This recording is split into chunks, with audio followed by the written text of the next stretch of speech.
Jack, Jack, এ কি কাঁদছো কেন? কি হয়েছে তোমার? ভাই ভাই ভাইকে নিয়ে গেছে। ভাইকে কোথায় নিয়ে গেছে? ভাইকে মেরে ফেলবে। কি যাতা বলছো? তুমি বসো, বসো এখানে, আমি দেখে আসছি, দাঁড়াও। মিসেস ফার্গুসন, মিসেস ফার্গুসন, কোথায় আপনি? My lady, Mrs Uma!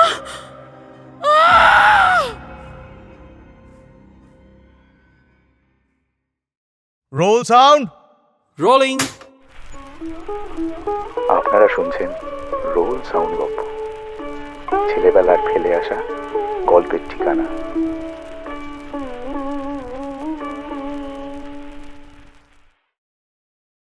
আপনারা যদি আমাদের পর্বগুলি স্পটিফাই, অ্যাপল মিউজিক বা অ্যামাজন প্রাইম মিউজিকে শুনে থাকেন, তাহলে অবশ্যই আমাদের পডকাস্টটিকে ফলো করে দিন আর আমাদের ইউটিউব চ্যানেলটিকেও সাবস্ক্রাইব করে দিন, কারণ প্রতিটি এপিসোড কিন্তু 1 সপ্তাহ আগেই আপনারা ইউটিউবে পেয়ে যাবেন।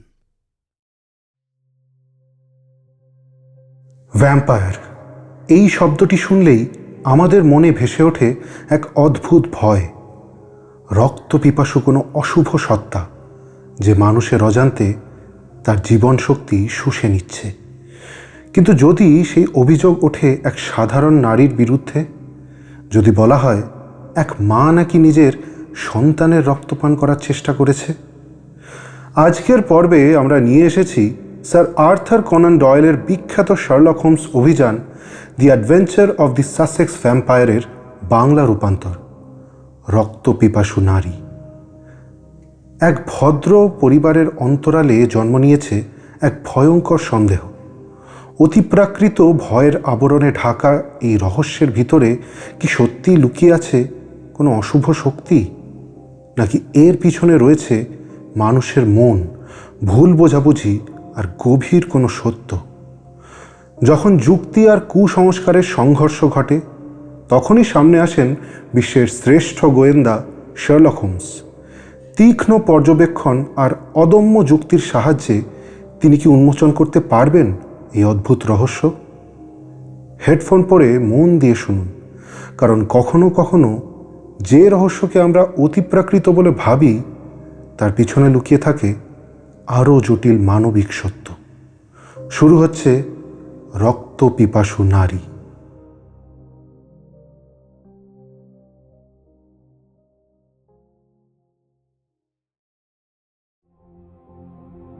ডাকের চিঠিটা খুঁটিয়ে পড়ল হোমস, তারপর হেসে উঠল খুক খুক করে।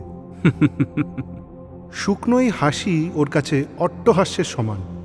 টুক করে টোকা মেরে চিঠিখানা ছুঁড়ে দিল আমার দিকে, বলল, একাল আর সেকাল, বাস্তব আর দুর্বার কল্পনার অদ্ভুত জগাখিচুড়ির এইটাই বোধহয় চূড়ান্ত সীমা, ওয়াটসন। তোমার কি মনে হয়? আমি চিঠিটা পড়লাম। 46 ওল্ড জিউরি, 19শে নভেম্বর। বিষয় ভ্যাম্পায়ার। হ্যাঁ, ভ্যাম্পায়ার। ওয়াটসন, পড়ো না। আচ্ছা। প্রিয় মিস্টার হোমস, মিনসিং লেনের চায়ের দালাল ফার্গুসন অ্যান্ড মুরহেডের মিস্টার রবার্ট ফার্গুসন আমাদের একজন মক্কেল। ভ্যাম্পায়ার সম্বন্ধে উনি খোঁজ খবর করেছেন আমাদের কাছে। যেহেতু আমরা কল কবজা নিয়ে কারবার করি, তাই মিস্টার ফার্গুসনকে বলেছি আপনার সঙ্গে দেখা করতে। মার্টিল্ডা ব্রিগসের কেসে আপনার সাফল্য আমরা ভুলিনি। আপনার বিশ্বস্ত EJCর পক্ষ থেকে Morris and Dott. Watson, Matilda Briggs কিন্তু কোনো মহিলার নাম নয়, একটা জাহাজের নাম। সুমাত্রার অতিকা ইঁদুরের সঙ্গে জড়িত এই জাহাজের আশ্চর্য কাহিনী দুনিয়ার সামনে হাজির করার সময় এখনো হয়নি। কিন্তু ভ্যাম্পায়ার কি আমাদের আওতায় আসে? অবশ্যই একেবারে নিষ্কর্মা হয়ে বসে থাকার চেয়ে কিছু একটা নিয়ে মাথাটাকে খেলানো মন্দ নয়। গ্রিম ভাইয়ের উপকথা নিয়ে শেষকালে তদন্ত করতে হবে ভাবিনি। ভি ভলিউমটা হাত বাড়িয়ে নামাও তো। ইংরেজির ভি চিহ্নিত বিরাট আয়তনের নির্দেশিকা গ্রন্থটি নামিয়ে আনলাম তাক থেকে। এই গ্রন্থে আছে ওর সারা জীবনের সঞ্চিত বহু তথ্য এবং পুরনো মামলার বৃত্তান্ত। উচ্চ কণ্ঠে পড়ে গেল হোমস। গ্লোরিয়া স্কটের সমুদ্রযাত্রা, খুবই বাজে তদন্ত। এই নিয়ে ফলাও করে একটা গল্প তুমি লিখেছিলে ওয়াটসন, কিন্তু অভিনন্দন জানাতে পারিনি।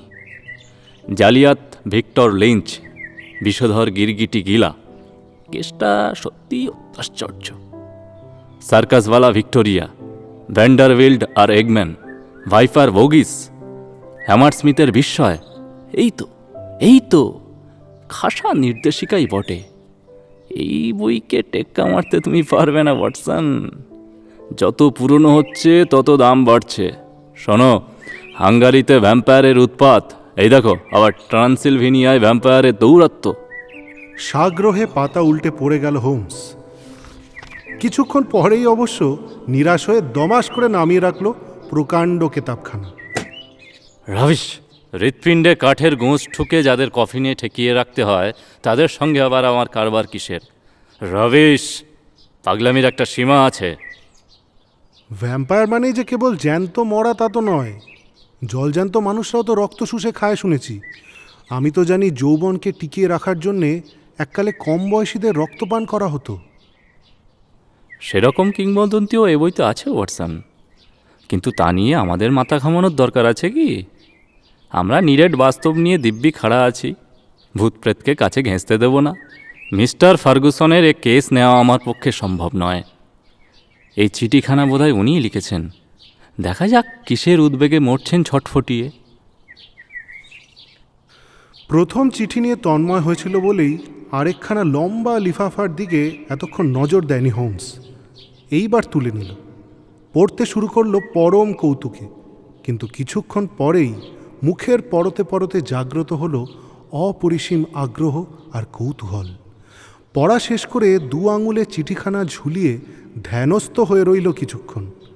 তারপরেই যেন ঘুম থেকে ধর্মড়িয়ে জেগে উঠে বললে, চিজম্যানস, ল্যাম্বার্লি। আচ্ছা, ল্যাম্বার্লি জায়গাটা কোথায় ওয়াটসন? সাসেক্স হর্সম্যানের দক্ষিণে। ও, খুব দূরে নয় তাহলে। চিজম্যানস কোথায়? কয়েকশো বছর আগে ওই নামে যিনি ওখানে একগাদা বাড়ি ঘর তৈরি করে গিয়েছিলেন, তার নামেই জায়গাটার নাম হয়েছে চিজম্যানস। বাড়িগুলো এখনও আছে, আমি চিনি। ঠিক বলেছ। খুব একটা আগ্রহ না দেখিয়ে বলল হোমস। আসলে নিজে যে খবর জানে তা চট করে জেনে নিয়ে মগজের ভাঁড়ারে জমিয়ে রেখে খবরদাতাকে খুব একটা আমল না দেওয়াই ওর একটা স্বভাব। চিজম্যানস আর ল্যাম্বার্লি সম্পর্কে আরও খবর সংগ্রহ করা যাবেক্ষণ। চিঠিখানা তো রবার্ট ফার্গুসনই লিখেছেন। উনি তো বলেছেন চেনেন তোমাকে। আমাকে? পড়েই দেখো। আমি চিঠিটা পড়লাম। প্রিয় মিস্টার হোমস, আমার উকিল আপনার সঙ্গে আমাকে দেখা করতে সুপারিশ করেছেন। বিষয়টা অসাধারণ, আলোচনা করাটাও মুশকিলের ব্যাপার। আমার এক বন্ধুর হয়ে এই চিঠি আমি লিখছি। সমস্যাটা তারই। বছর 5 আগে ইনি এক পেরুভিয়ান মহিলাকে বিয়ে করেন। ভদ্রমহিলার বাবা একজন পেরুভিয়ান কারবারি। আলাপ হয়েছিল নাইট্রেট আমদানি করার সময়। ভদ্রমহিলা ডাক সাইটে সুন্দরী, কিন্তু ভিনদেশের ভিনধর্মী মেয়ে বলেই স্বামী স্ত্রীর মধ্যে একটা ব্যবধান গড়ে উঠেছে এই বছরে। ভদ্রলোকও এখন পস্তাচ্ছেন। ভালোবাসায় বলা বাহুল্য একটু ভাঁটা পড়েছে। মহিলাটি কিন্তু প্রকৃতই পতিভক্ত, অথচ তার চরিত্রের কয়েকটা দিক স্বামীর কাছে অনাবিষ্কৃত থেকে যাওয়ার ফলে ভদ্রলোকের মনোবেদনা ভাষায় ব্যক্ত করা সম্ভব নয়। এবার যে বিষয় নিয়ে আপনার সঙ্গে দেখা করতে চাই তাতে আসি। এ চিঠি শুধু একটু সূচনা, পড়বার পর আপনি চিন্তা করবেন কেসটা নেবেন কি না। ভদ্রমহিলা খুবই নরম স্বভাবা মিষ্টি মনের মেয়ে, অথচ এমন সব কাণ্ড ঘটিয়ে ফেলেছেন যা তার চরিত্রের ঠিক উল্টো। ভদ্রলোক বিয়ে করেছেন দুবার। প্রথম পক্ষের এক ছেলে বর্তমান, 15 বছর বয়স ছেলেটার। দেখলেই ভালোবাসতে ইচ্ছে যায়, এত মিষ্টি স্বভাব। ছেলেবেলায় এক দুর্ঘটনার ফলে একটু জখম হয়েছিল। দুবার এই ছেলের ওপর চড়া হয়েছিলেন সৎমা। একবার লাঠি দিয়ে এমন পিটিয়েছিলেন যে হাতে কালশিটে পড়ে যায়। নিজের বছরখানিক বয়সের ছেলের সঙ্গে ভদ্রমহিলা যে কাণ্ড করেছেন সে তুলনায় সৎছেলের ওপর হামলাবাজি কিছুই নয়। মাসখানিক আগে একবার মিনিট কয়েকের জন্য শিশুটিকে একলা রেখে যায় ধাইমা। সেই সময় যন্ত্রণায় কুঁকিয়ে কেঁদে ওঠে ছেলেটা। শুনে দৌড়ে যায় নার্স, গিয়ে দেখে ভদ্রমহিলা যেন নিজের ছেলের ওপরে ঝুঁকে ঘাড়ে কামড় বসাচ্ছে। ঘাড়ে একটা ছোট্ট ক্ষতও দেখা গেল, দর দর করে রক্ত পড়ছে ক্ষত দিয়ে। ভীষণ ঘাবড়ে গিয়ে ছেলের বাবাকে ঘটনাটা বলতে গিয়েছিল নার্স, কিন্তু কাকুতি মিনতি করে তাকে আটকান ছেলের মা। এমনকি মুখ বন্ধ রাখার জন্য কড়কড়ে 5টা পাউন্ড ঘুষ পর্যন্ত দেন। ব্যাপারটা সেইখানেই ধামাচাপা পড়ে। ভদ্রমহিলাও বলেননি কেন এমন করে কামড়াচ্ছিলেন নিজের ছেলেকে। নার্স কিন্তু ভুলতে পারল না সেই ভয়ঙ্কর দৃশ্য। চোখে চোখে রাখল ছেলেকে। স্পষ্ট বুঝল ছেলের মাও যেন চোখে চোখে রাখছেন নার্সকে। তার একটু দূরে সরে যাওয়া আর ছেলেকে নিরিবিলিতে একলা পাওয়ার সুযোগ খুঁজছে। দিন রাত নার্স আগলে রইল ছেলেকে।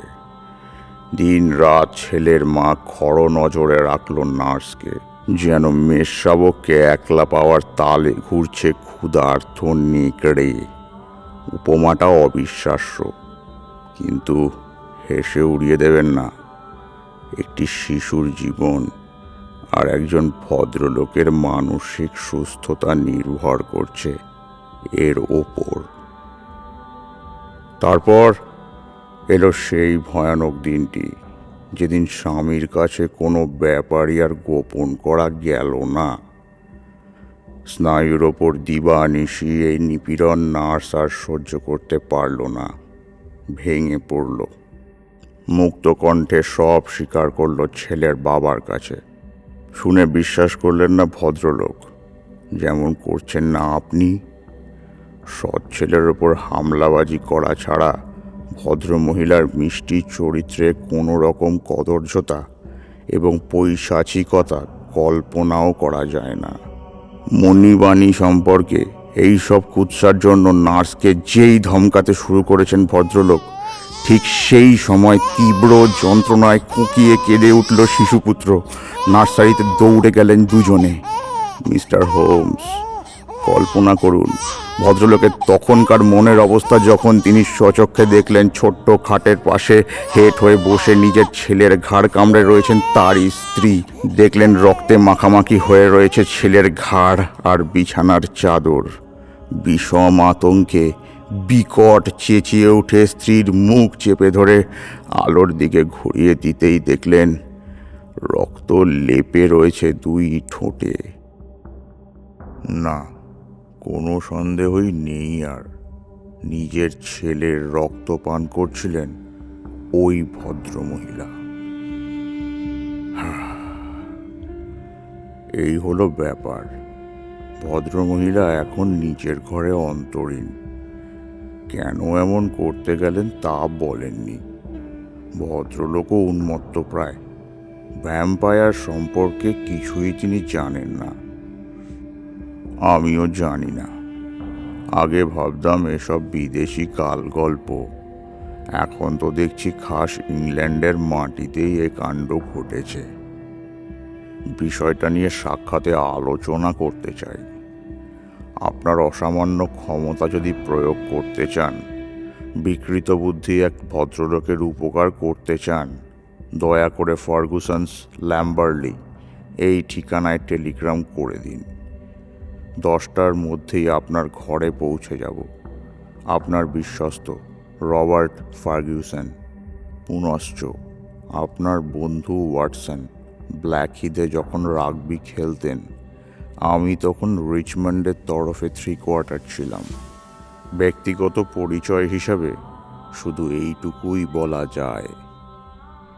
চিঠি রেখে বললাম, চিনি বই কি ফার্গুসনকে, বব ফার্গুসন। রিচমন্ডে অমন দুধে 3 কোয়ার্টার আর ছিল না। দিল দরিয়া মানুষ, বন্ধুর সমস্যায় এত উদ্বেগ ওকেই মানায়। চিন্তাকুটির ললাটে আমার দিকে তাকিয়ে থেকে মাথা নেড়ে হোমস বললে, তোমার মধ্যে অনেক সম্ভাবনা আছে ওয়াটসন। টেলিগ্রামটা লিখেই ফেললাম। সানন্দে গ্রহণ করব আপনার কেস। আপনার কেস? তা নয় তো কি, আমাদের এই এজেন্সি যে দুর্বল মনাদের জন্য নয়, প্রথমেই তা সমঝে দেওয়া দরকার। এ কেস তার নিজের। ফার্গুসন এলো ঠিক 10টার সময়। এককালে সেই বিরাট আকায় খেলোয়াড়ি চেহারা আর নেই, ধসে গেছে। চুল পাতলা হয়ে এসেছে, কাঁধ গোল হয়ে ঝুলে পড়েছে। এককালের দুর্দান্ত খেলোয়াড়দের এই চেহারা দেখলে কষ্ট হয়। আমার তো মনে হলো আমাকে দেখেও একই ভাবের উদয় হলো ফার্গুসনের মনের মধ্যে। বলেও ফেলল আগের মতোই গম্ভীর ভরাট আর আন্তরিক গলায়, হ্যালো ওয়াটসন। ওল্ড ডিয়ার পার্কের দড়ির ওপর দিয়ে ভিড়ের মধ্যে যে ওয়াটসনকে ছুড়ে দিয়েছিলাম, দেখছি সে ওয়াটসন তুমি আর নাও। আমিও পাল্টেছি। বিশেষ করে গত 2-3 দিনের মধ্যে হঠাৎ বয়সটা খানিকটা বাড়িয়ে ফেলেছি। মিস্টার হোমস, আপনার চিঠি পড়ে বুঝলাম কেসটা যে আমারই তা আপনি ধরে ফেলেছেন। হ্যাঁ, সোজাসুজি কথা বলাই তো ভালো। বলল হোমস। কথাটা ঠিক, কিন্তু কি জানেন, আমি যে কি করব তাই ভেবে পাচ্ছি না। আমার স্ত্রী আমাকে ভালোবাসে, প্রচণ্ড ভালোবাসে। তাকে যেমন আগলাতে চাই, বাচ্চা দুটোকেও তেমনি আগলাতে চাই। বলুন, এ পরিস্থিতিতে কি করা উচিত আমার? কি মনে হয় আপনার? মাথার রোগ, পাগলামি, রক্তের দোষ? আচ্ছা, এরকম কেস আগে হাতে কখনো পেয়েছেন? বলুন মিস্টার হোমস, বলুন, আমাকে গাইড করুন, পরামর্শ দিন। আমার মাথার একদম ঠিক নেই। আগে বসুন, যা বলি তার সোজা জবাব দিন। বুদ্ধিশুদ্ধি আমারও গুলিয়ে গেছে। আচ্ছা, প্রথমে বলুন, স্ত্রী কি এখনও ছেলেদের কাছে আছে? না। ভয়ঙ্কর সেই দৃশ্য সচক্ষে দেখবার পর পাগলের মতো আমি তাকে বারবার জিজ্ঞেস করেছি এ কাজ সে কেন করতে গেল, কেন কেন কেন। ফ্যাল ফ্যাল করে আমার মুখের দিকে কীরকমভাবে যেন সে চেয়ে রইল, একটা কথারও জবাব দিল না। সে যে আমাকে বড় ভালোবাসে মিস্টার হোমস, সমস্ত অন্তর দিয়ে উন্মাদিনীর মতোই ভালোবাসে। তারপরেই সে ছুটে চলে গেল নিজের ঘরে, খিল তুলে দিল ভেতর থেকে। আমার সঙ্গে দেখা পর্যন্ত করতে চাইছে না আর। ওর বাপের বাড়ির একজন ঝি আছে, তার নাম ডলোরেস। ঝি না বলে বান্ধবী বলা উচিত। খাবার দাবার সেই ভেতরে নিয়ে যায়। যাক, ছেলে দুটো তাহলে বিপদের মধ্যে আর নেই। নার্স মিসেস ম্যাসন দিব্যি করে বলেছে বাচ্চাকে 1 সেকেন্ডের জন্য আমার চোখের আড়াল করবে না। অস্বস্তি হচ্ছে কেবল আমার বড় ছেলে জ্যাকের জন্য। এর আগে দুবার তাকে মারধর করেছে আমার স্ত্রী। জখম তো করেনি? না, কিন্তু নিষ্ঠুরভাবে মেরেছে। বেচারা এমনিতেই পঙ্গু, শিরদাঁড়া বেঁকে গিয়েছে ছেলেবেলায় পড়ে যাওয়ার পর থেকে। দেখলে মায়া হয় জানেন। মনটা বড় ভালো, প্রাণে স্নেহ, মমতা, ভালোবাসা সবই আছে। বলতে বলতে কোমল হয়ে এলো ফার্গুসনের বিরাট কাঠামো। ফার্গুসনের লেখা গতকালের চিঠিটা পড়তে পড়তে হোমস বলল, বাড়িতে আর কে কে আছে? দুজন চাকর, মাইকেল আমার সহিস বাড়িতেই ঘুমোয়, আমার স্ত্রী, আমি, বড় ছেলে জ্যাক, বাচ্চাটা ডলারেস আর মিসেস ম্যাসন। আর কেউ নেই। বিয়ের সময় স্ত্রীর সম্বন্ধে সব খবর নিশ্চয়ই জানা ছিল না? কয়েক হপ্তাহ আলাপের পরেই বিয়ে হয়েছিল। ডলোরেস কতদিন আছে ওর সঙ্গে? বেশ কয়েক বছর। তার মানে স্ত্রীর চরিত্র আপনি যা জানেন তার চাইতে বেশি জানে ডলোরেস? বলতে পারেন। কি যেন একটা লিখে নিল হোমস। বলল, তদন্ত এখানে বসে হবে না, আপনার বাড়ি যেতে হবে। অবশ্য উঠব সরাইখানায়। ফার্গুসন যেন হাঁপ ছেড়ে বাঁচল। দুটোই একটা ট্রেন আছে ভিক্টোরিয়ায়। তাতেই যাব। হাতে এখন একদম কাজ নেই। ওয়াটসনও আসবে। তার আগে দু একটা প্রশ্ন। ভদ্রমহিলা দুটো ছেলের উপরেই চড়াও হয়েছেন? হ্যাঁ, কিন্তু ধরনটা দু রকমের। জ্যাককে উনি মেরেছেন একবার লাঠি দিয়ে, আর একবার খালি হাতে, অত্যন্ত নিষ্ঠুরভাবে। কেন মেরেছিলেন সেটা কি আপনাকে বলেছিলেন? না, শুধু বলেছে জ্যাককে সে মনে প্রাণে ঘৃণা করে, দু চোখে দেখতে পারে না। একবার নয়, বারবার ঘুরিয়ে ফিরিয়ে বলেছে একই কথা।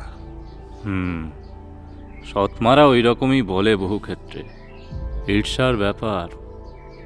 আচ্ছা, আপনার স্ত্রীর স্বভাবেও কি ঈর্ষার আগুন আছে? প্রচণ্ডভাবে আছে। গরমের দেশে জন্মালে যা হয় আর কি। জ্যাকের বয়স যখন 15, মাথাও নিশ্চয়ই পরিষ্কার। বিশেষ করে শারীরিক বিকৃতি থাকার ফলে আর 5টা সুস্থ ছেলের চেয়ে মগজের বুদ্ধি একটু বেশি হয়েছে বলা যেতে পারে। কেন এমন মারা হয়েছে তাকে, আচ্ছা সে কি বলেছে? বলেছে স্রেফ অকারণে নাকি মেরেছে সৎমা। স্নেহের সম্পর্ক নিশ্চয়ই এককালে ছিল দুজনের মধ্যে। কোনো কালেই ছিল না। কিন্তু আপনি যে বললেন ছেলেটার প্রাণে স্নেহ, মমতা, ভালোবাসা আছে। এরকম পিতৃভক্ত ছেলে দুটি আর হয় না। আমার জীবনই তার জীবন।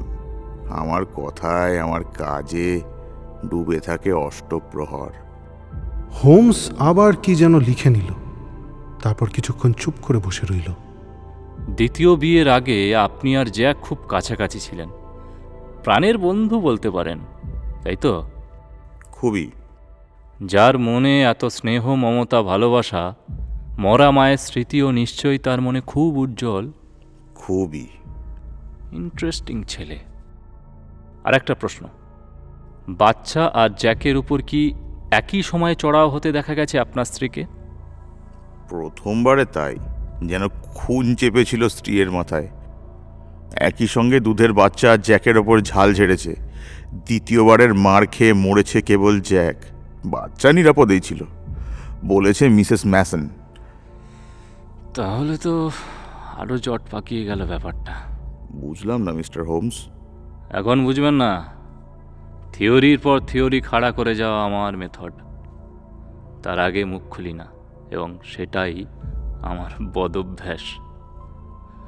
আপনার বন্ধু আমার সম্বন্ধে খুব বাড়িয়ে গল্প টল্প লেখে তো। তবে কি জানেন, আপনার এ কেস খুব একটা দুর্ঘট নয়, মীমাংসা করা যাবে। যাই হোক, বেলা 2টোয় ভিক্টোরিয়ায় দেখা পাবেন আমাদের।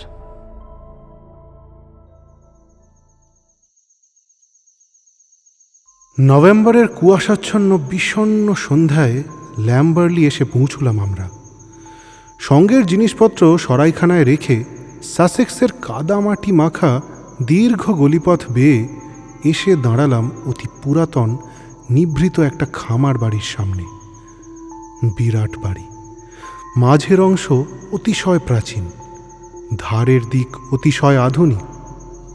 বেজায় উঁচু টিউডার চিমনি, ছাতলা পড়া হারস্যাম টালি দেওয়া ছাদ দেখবার মতো। চৌকাঠ ক্ষয়ে গেছে বহু বছর ধরে বহু মানুষের আনাগোনায়। প্রথম যিনি এই বাড়ি বানিয়েছেন তার নাম লেখা রয়েছে সেকালের টালিতে। বাড়ির ভেতরে কড়িকাঠগুলো ভারী ওক কাঠের। মেঝে ক্ষয়ে গর্ত গর্ত হয়ে গেছে। বড় বড় বাড়িটার চারদিক থেকে যেন বয়স আর জরার গন্ধ নাকে ভেসে আসছে। মাঝের একটা প্রকাণ্ড ঘরে আমাদের নিয়ে গেল ফার্গুসন। অতিশয় মান্ধাতা আমলের ফায়ার প্লেসে কাঠের গুড়ি জ্বলছে দাউ দাউ করে। আগুনের পেছনে লোহার চাদরে লেখা সালটা 1670। বিভিন্ন সময় আর বিভিন্ন দেশের সমন্বয় ঘটেছে ঘরখানার মধ্যে। দেওয়ালের তলার দিকে কাঠের প্যানেল সপ্তদশ শতাব্দীতে নির্মিত, কিন্তু আধুনিক জল রঙে চিত্রিত। কাঠের তক্তার উপর দিকে হলদে পলেস্তারার উপর ঝুলছে সারি সারি দক্ষিণ আমেরিকার অস্ত্রশস্ত্র আর বাসনপত্র। ফার্গুসনের পেরুভিয়ান বউ নিশ্চয়ই বাপের বাড়ি থেকে এনে টাঙিয়ে রেখেছে দেওয়ালে। দেখেই জাগ্রত হয়ে উঠল হোমসের কৌতূহল। দেওয়ালের সামনে দাঁড়িয়ে খুঁটিয়ে খুঁটিয়ে দেখতে লাগলো প্রত্যেকটি অস্ত্র। ঘুরে দাঁড়ালো চোখের মধ্যে একরাশ চিন্তা নিয়ে। পরক্ষণেই সবিস্ময়ে বলল, আরে আরে, এই আবার কি? এক কোণে ঝুড়ির মধ্যে শুয়েছিল একটা স্প্যানিয়েল কুকুর। এখন বেরিয়ে এলো বাইরে, খুঁড়িয়ে খুঁড়িয়ে, পেছনের পা টেনে মেঝের উপর ল্যাজ ঝুলিয়ে অতি কষ্টে এগিয়ে এসে হাত চাটতে লাগলো ফার্গুসনের।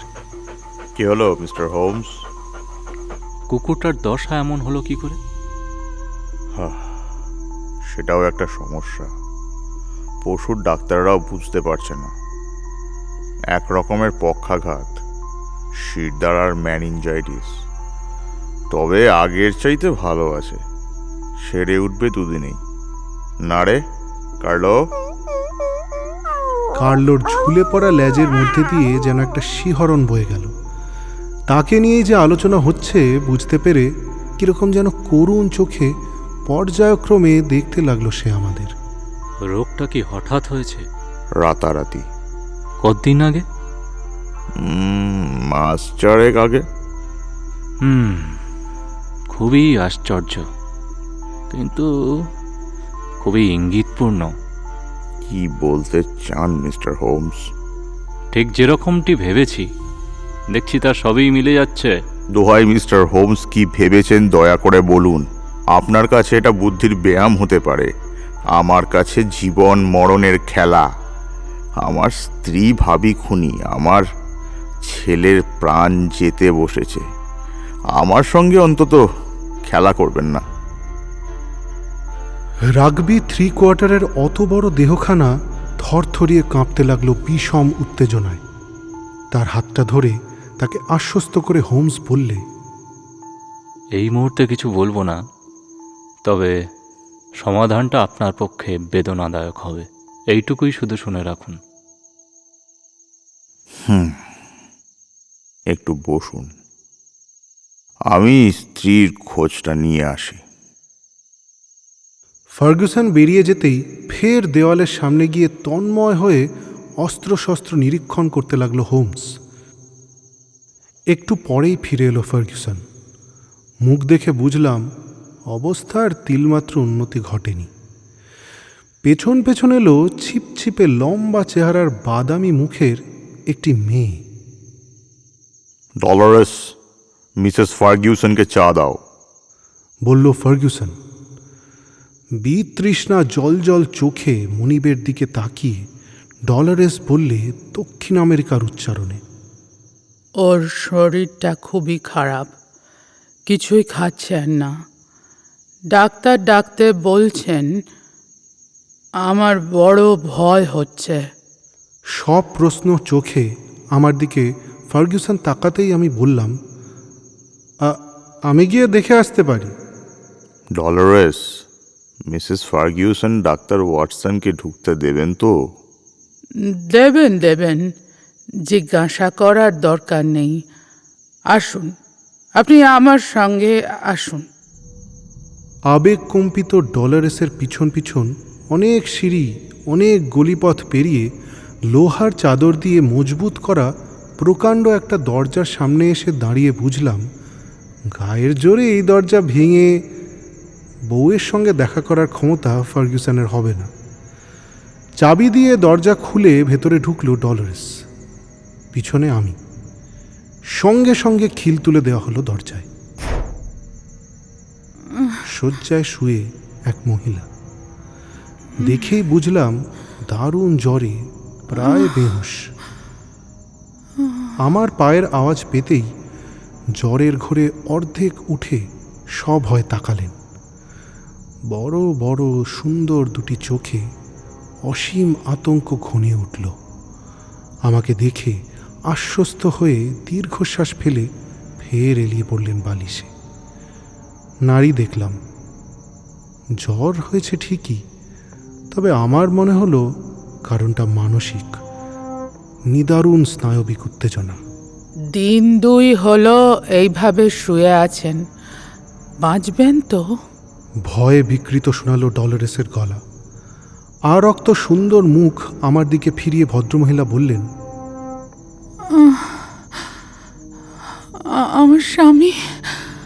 আমার স্বামী কোথায়? নিচে, আপনার সঙ্গে দেখা করতে চান। দেখা করব না, কখনোই করব না। বলতে বলতে যেন প্রলাপ বুকুনি আরম্ভ করে দিলেন।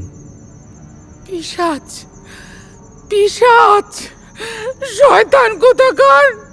বলুন, আমি কি করতে পারি? কিছু করতে পারবেন না, কেউ পারবে না। সব শেষ, সব শেষ।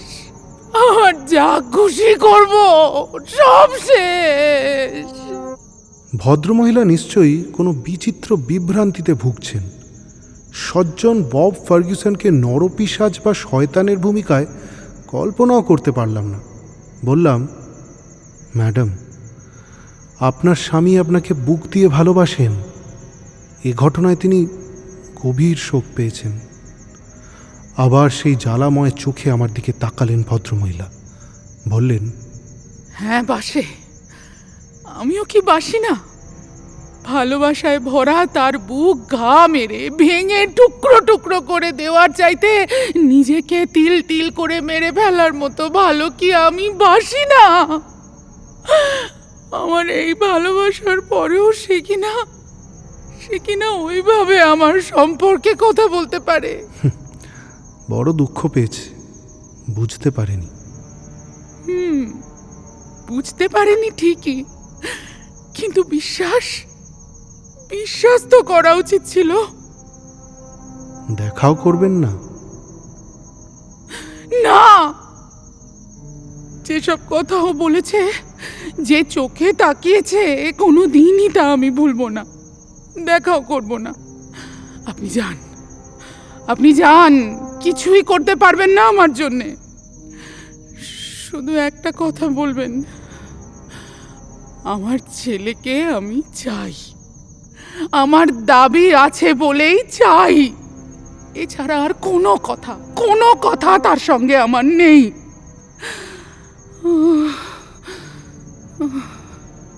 এই বলে দেওয়ালের দিকে মুখ ঘুরিয়ে শুয়ে পড়লেন ভদ্রমহিলা। আর একটা কথাও বললেন না। নিচের তলায় এসে বললাম সব। বিষম উৎকণ্ঠায় শুনল ফার্গুসন। বলল, তোমরাই বলো, এই অবস্থায় ছেলেকে পাঠানো যায়? ওর ভেতরে এখন কোন প্রবৃত্তি মাথা চাড়া দিয়েছে কেউ তা জানে না। রক্তমাখা ঠোঁটে যেভাবে উঠে দাঁড়িয়েছিল বাচ্চার পাশ থেকে, আমি তা ভুলিনি, ভোলা যায় না। মিসেস ম্যাসনের কাছে ছেলে যেমন আছে থাকবে। মানধাতার আমলের এই বাড়িতে অত্যাধুনিক বস্তু দেখলাম একটাই, স্মার্ট চেহারার ফিটফাট একজন পরিচারিকা। চা নিয়ে সে ঢুকে এলো ঘরে। চা দিচ্ছে সবাইকে, এমন সময় আবির্ভাব ঘটল বছর 15 বয়সের হালকা নীল চোখ এক কিশোরের। চুল সুন্দর, মুখশ্রী পাণ্ডুর। ফার্গুসনকে দেখেই আবেগ আর আনন্দের রোশনায় জ্বলে উঠল আশ্চর্য সুন্দর সেই চোখে। দৌড়ে এসে আদরিনী মেয়ের মতো বাপের গলা জড়িয়ে ধরে বললে সোল্লাসে, ড্যাডি, ড্যাডি কখন এলে? অপ্রস্তুত হয়ে আস্তে আস্তে নিজেকে আলিঙ্গন মুক্ত করে নিল ফার্গুসন। সোনালি সিল্কের মতো হালকা চুলে হাত বোলাতে বোলাতে পরম স্নেহে বলল, মিস্টার হোমস আর ডাক্তার ওয়াটসনও এসেছেন। Detective mister Holmes? হ্যাঁ। অন্তর্ভেদী চোখে আমাদের দেখল কিশোর। গভীর সেই চাউনির মধ্যে বিদ্বেষের ভাবটাই যেন বেশি। হোমস বলল, আপনার ছোট ছেলের সঙ্গে একবার আলাপ করা দরকার। ফার্গুসন বলল, জ্যাক, যা মিসেস ম্যাসনকে বল ভাইকে এখানে নিয়ে আসতে। বেরিয়ে গেল জ্যাক। আমার সার্জিক্যাল অভিজ্ঞতায় বুঝলাম ছেলেটি কেঁপে কেঁপে হাঁটছে মেরুদণ্ডের বিকৃতির জন্য। ফিরে এলো একটু পরেই। পেছনে দীর্ঘকায়া আঁটো-সাঁটো চেহারার এক স্ত্রীলোক, কোলে ভারী সুন্দর এক শিশু, কালো চোখ, সোনালি চুল, স্যাক্সন আর ল্যাটিন রক্তের অপূর্ব সমন্বয়। ফার্গুসন কোলে নিয়ে আদর করতে লাগলো বাচ্চাটাকে। গভীর স্নেহ ফুটে উঠল চোখে মুখে। দেব শিশুর গলার মতো পেলব গলায় ছোট্ট একটা লাল টকটকে ক্ষতর দিকে তাকিয়ে বলল আপন মনে, এমন বাচ্চাকেও জখম করতে প্রাণ চায়। ঠিক এই সময়ে হোমসের উপর চোখ পড়ায় দেখলাম বিচিত্র তন্ময়তা জাগ্রত হয়েছে তার ভাবভঙ্গিতে। যে চোখ একটু আগেই ন্যস্ত ছিল বাপ ব্যাটার উপর, এখন তা দূর বিস্তৃত ঘরের অন্যদিকে কি যেন দেখছে অপরিসীম কৌতূহল নিয়ে। ঔৎসুক্যের কারণ আবিষ্কারের জন্য দৃষ্টি অনুসরণ করে মনে হলো যেন জানালার মধ্যে দিয়ে বাইরের বিষাদমলিন কুয়াশা ভেজা বাগান দেখছে তন্ময় হয়ে। খড়খড়ি অর্ধেক নামানো, বাইরের দৃশ্য পুরো দেখা যাচ্ছে না, তবুও কিন্তু সেই আধবন্ধ কাচের জানালার দিকেই ধ্যানস্থ চোখে তাকিয়ে রয়েছে শার্লক হোমস। হেসে উঠল পরের মুহূর্তেই, আর দৃষ্টি ফিরে এলো বাচ্চার উপর। মোলায়েম ঘাড়ের উপর ছোট্ট কুঁচকানো ক্ষত চিহ্নটার দিকে চেয়ে রইল নির্নিমেষে। সযত্নে পরীক্ষা করল দাগটা। তারপর বাচ্চাটির ফুলো ফুলো নধর মুঠো দুটো ধরে অল্প নেড়ে দিয়ে বলল, গুড বাই খুদে মানুষ। জীবনটাকে শুরু করলি কিন্তু বড় অদ্ভুত অভিজ্ঞতা দিয়ে। নার্স, তোমার সঙ্গে কথা আছে। মিসেস ম্যাসনকে একপাশে ডেকে নিয়ে কিছুক্ষণ কী সব কথা বলল হোমস। শেষের কথা কটা কানে ভেসে এলো। ভয় নেই, শিগগির উৎকণ্ঠার অবসান ঘটবে তোমার। বাচ্চাটিকে নিয়ে বেরিয়ে গেল স্বল্প ঝাঁঝালো প্রকৃতির সেই নার্স। ফিরে এসে হোমস বলল, মিসেস ম্যাসনকে আপনার কী রকম মনে হয়? মনটা ভালো বাইরে থেকে বোঝা যায় না। ছেলেটাকে প্রাণ দিয়ে ভালোবাসে। জ্যাক কি বলে, পছন্দ হয় মিসেস ম্যাসনকে? মুখ কালো হয়ে গেল জ্যাকের, মাথা নাড়ল। অর্থাৎ পছন্দ নয় কাঠখোট্টা চেহারার মিসেস ম্যাসনকে। আদর করে বড় ছেলেকে কাছে টেনে নিয়ে ফার্গুসন বললে, জ্যাকের পছন্দ অপছন্দ বড় চুলচেরা। কপাল ভালো, ওর পছন্দসই মানুষদের মধ্যে আমি একজন। বাবার বুকে মুখ গুজল জ্যাক। স্নেহ ভরে নিজেকে ছাড়িয়ে নিল ফার্গুসন। বলল, যা পালা। দৌড়ে ঘরের বাইরে চলে গেল জ্যাক। পেছন থেকে গভীর স্নেহে চেয়ে রইল ফার্গুসন। চোখের আড়াল হতেই হোমসকে বলল, আপনাকে এই টানাপোড়েনের মধ্যে টেনে এনে কি ভুল করলাম? এত সূক্ষ্ম আর জটিল সমস্যায় আমাকে সহানুভূতি জানানো ছাড়া আর কি কিছু করতে পারবেন? সূক্ষ্ম তো বটেই, তবে জটিল নয়। ধাপে ধাপে বুদ্ধির বিশ্লেষণ বেয়ে সমাধানে পৌঁছে গেছি বেকার স্ট্রিট থেকে বেরোনোর আগেই। এসেছি কেবল নিজের চোখে দেখে বাজিয়ে নেওয়ার জন্যে। বলি আঁকা কপালে হাত বুলিয়ে ভাঙা ভাঙা গলায় ফার্গুসন বললে, তাহলে তাহলে আর আমাকে উদ্বেগের মধ্যে রাখছেন কেন? খুলে বলার আগে আমি ভদ্র মহিলার সঙ্গে দেখা করতে চাই। ওয়াটসন, উনি কি পারবেন দেখা করতে? পারবেন। তবে চলো, জট পরিষ্কার তার সামনেই হোক। ভাঙা গলায় ফার্গুসন বলল, অসম্ভব, আমার মুখ দেখবে না ও। দেখবেন দেখবেন, নিশ্চয়ই দেখবেন। বলতে বলতে এক টুকরো কাগজে খসখস করে কি যেন লিখে আমার হাতে দিয়ে হোমস বললে, ওয়াটসন, তুমি তো ভদ্রমহিলার সঙ্গে দেখা করার অধিকার পেয়েছো। এই চিরকুটটা পৌঁছে দেবে? ওপরে গিয়ে দরজায় নক করতেই পাল্লা ফাঁক করলো ডলার্স। বাড়িয়ে দিলাম চিরকুটটা। একটু পরেই ভেতর থেকে ভেসে এলো বিস্ময় আর হর্ষ ভরা চিৎকার। ডাকো, ডাকো, ওনাদেরকে ডাকো। ফাঁক দিয়ে মুখ বাড়িয়ে ডলারেস বললে, দেখা করবেন। ডেকে নিয়ে এলাম হোমস আর ফার্গুসনকে। ঘরে ঢুকেই শয্যায় উঠে বসা বউয়ের দিকে এগোতে গিয়েছিল ফার্গুসন, কিন্তু হাত তুলে ভদ্রমহিলা নিরস্ত করতেই থপ করে বসে পড়ল আর্মচেয়ারে। অভিবাদন সেরে নিয়ে হোমস বসল পাশের চেয়ারে। ফ্যাল ফ্যাল করে বিষম বিস্ময়ে হোমসের দিকে তাকিয়ে রইলেন ভদ্রমহিলা। হোমস বললে, সবচেয়ে চটপট অপারেশনই সবচেয়ে কম ব্যথা দেয়। তাই ছোট্ট করে বলি, মিস্টার ফার্গুসন, আপনার স্ত্রী রীতিমতো নির্দোষ, অত্যন্ত প্রেমময়ী, এবং তার সঙ্গে খুবই জঘন্য ব্যবহার করা হয়েছে। আনন্দে চেঁচিয়ে উঠল ফার্গুসন। প্রমাণ করুন মশাই, আজীবন দাসখত লিখে দেবো আপনাকে। হ্যাঁ, প্রমাণ তো করবই,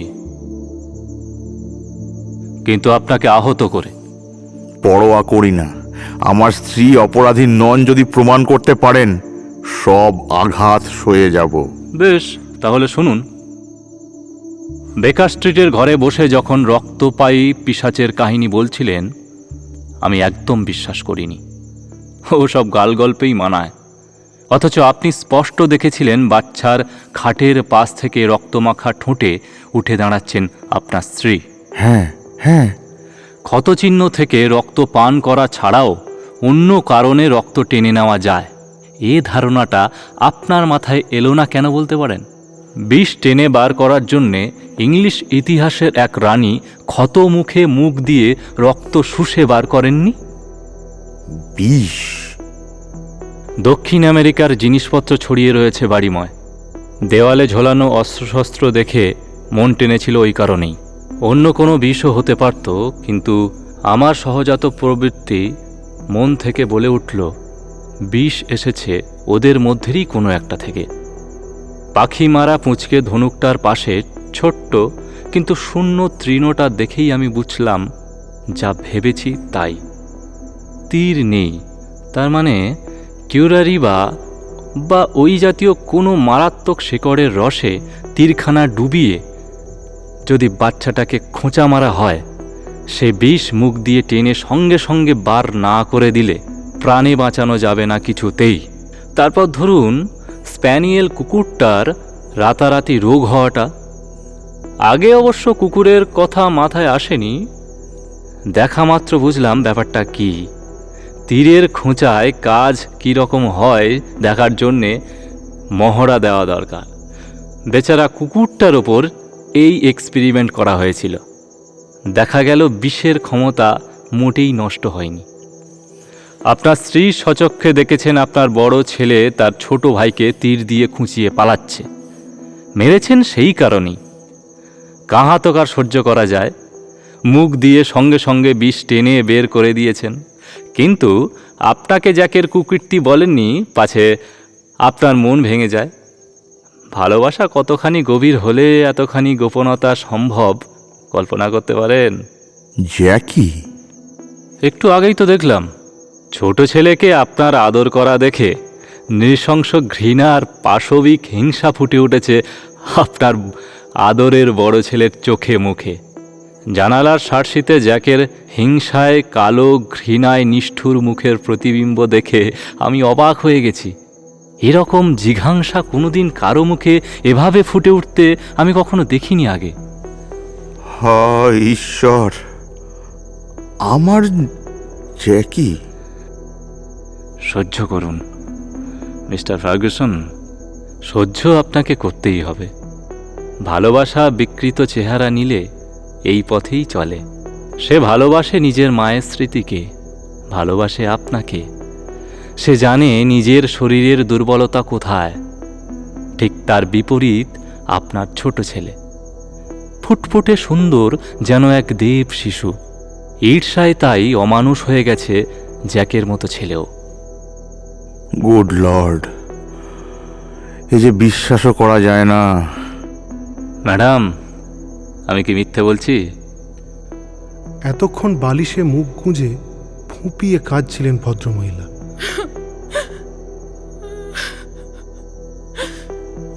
এইবার মুখ ফেরালেন স্বামীর পানে।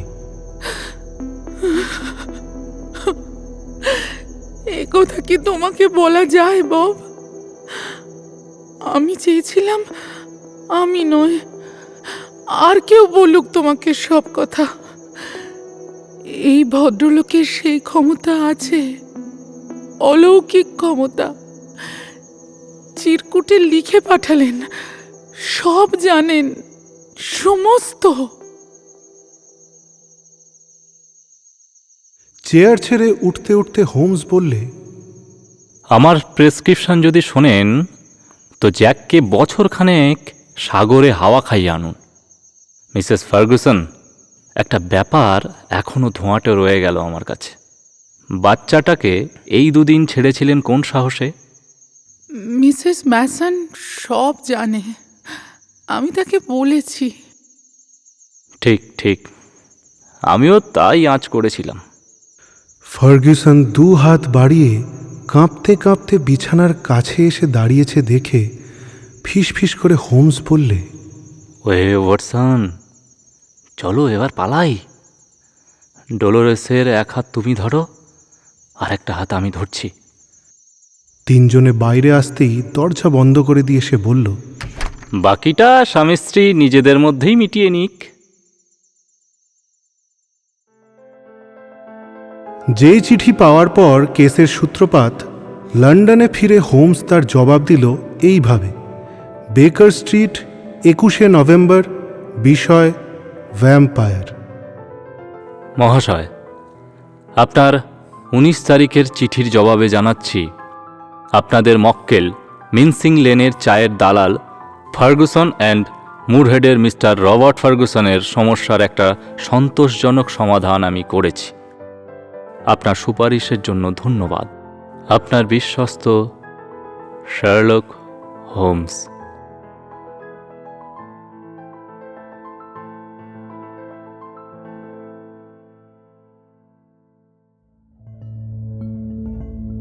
শেষ হলো আজকের পর্ব রক্ত পিপাসু নারী।